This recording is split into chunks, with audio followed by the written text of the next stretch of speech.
This is a test of NOAA Weather Radio's warning device. During potentially dangerous weather situations, specially built receivers are automatically activated to warn of impending hazards. When there is a threat of, or existing severe weather, the test is postponed until the first available good weather day. Reception of this broadcast, and the warning alarm, will vary at any given location. This variability, normally more noticeable at greater distances from the transmitter, may occur even though you are using a good quality receiver in perfect working order.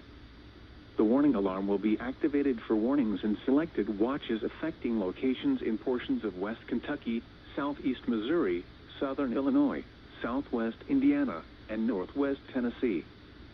This concludes this test of NOAA Weather Radio's warning device.